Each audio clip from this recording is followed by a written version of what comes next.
We told you about the dirty and intentionally awful hits that Colorado State players were putting on Colorado guys on Saturday. And some of it was just gross. We're not going to show any replays or anything like that. And we even questioned the intent, whether or not the coach of Colorado State, Jay Norvell, may have been telling his players to intentionally injure guys, because that's just frankly what it looked like. And some news came out this week, and it's not great, that Travis Hunter is going to miss a few weeks due to some of the injuries that he suffered against Colorado State. So, first off, prayers up, and our thoughts are with him, and we want him to get back as quickly as possible. But Colorado State, they accomplished what they were trying to accomplish, and they severely limited him in the game. He was still a rock star during it, but they got him out for a few weeks, and it's disgusting.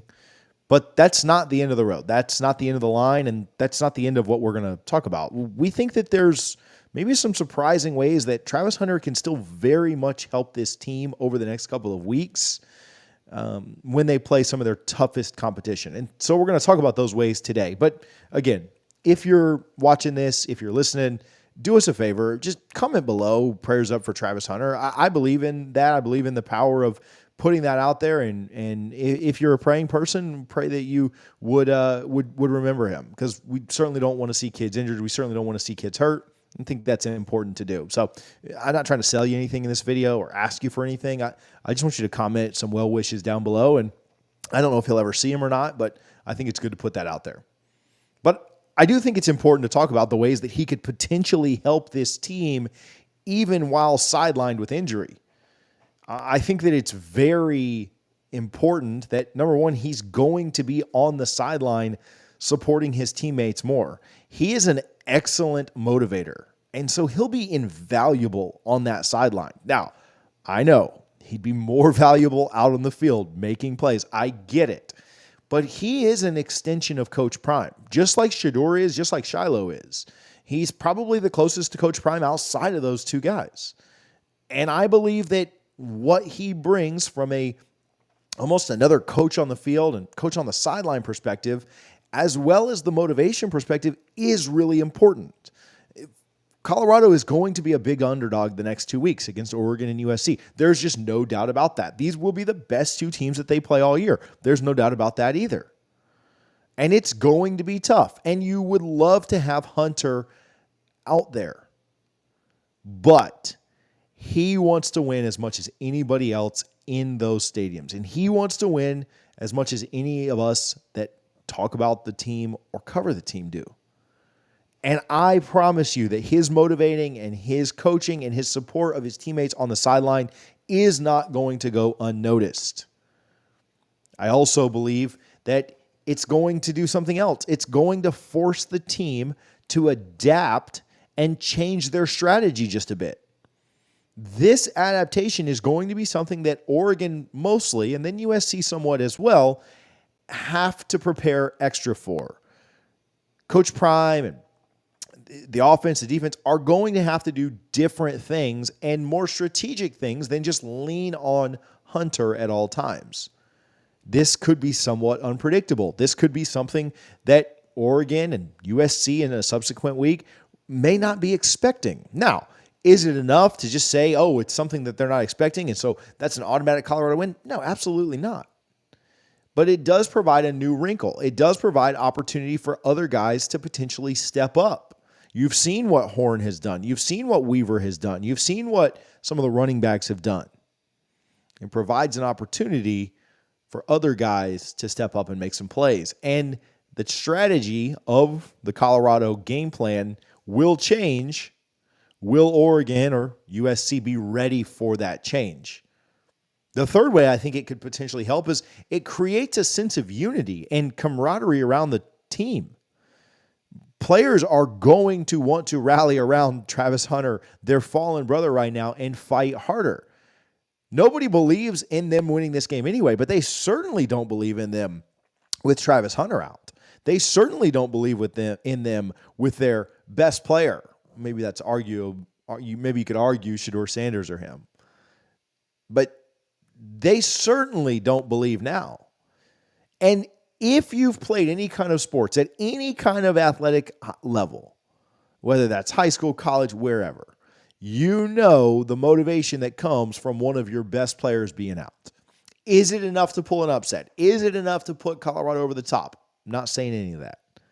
But you guys, if you've played sports at any kind of a high level, understand that when one of your boys is out, when one of your brothers is out of the game, you fight just a little bit harder.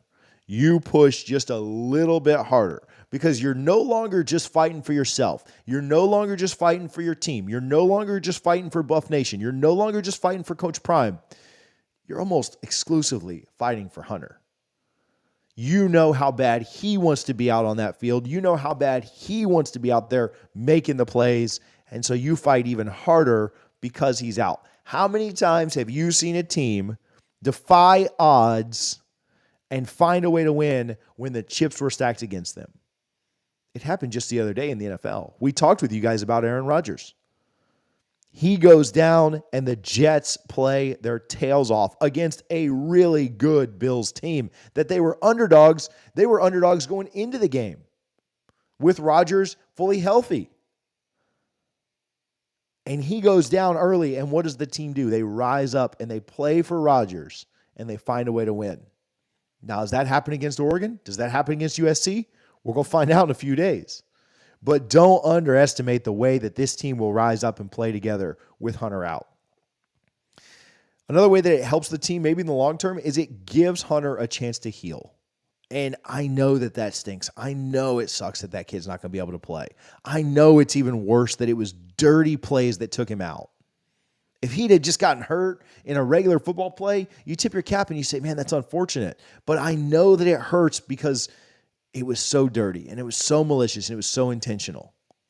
But it gives him a chance to heal. And the worst thing that could happen is you rush him back out there against really physical teams like Oregon and USC when he's not 100%, and it ends up costing you more time in the long run. You end up losing him for more of the season.